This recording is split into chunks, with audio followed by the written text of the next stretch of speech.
আপনাদের সবাইকে আমাদের মঞ্চে যাতে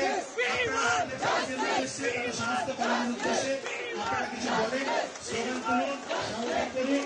আপনারা আমাদের শুভেচ্ছা বার্তা দিন, সলিডারিটি জানান। প্রত্যেকটা মেডিকেল কলেজে যারা সংগঠক আছে তাদের আমাদের মাইকের কাছে আসতে বলছি, আমাদের সলিডারিটি জানান। আপনারা কিছু বলুন এবং বাকি সংখ্যক যে মানুষজন আছে তারা স্টেজের আশেপাশে একটু যান। যেহেতু আমাদের জায়গা কম, তাই আমরা সবাইকে হয়তো জায়গা দিতে পারবো না। কিছু মানুষজন আমাদের স্টেজে আসুন, মঞ্চে প্রবেশ করুন, কোনো রকম বিশ্বাস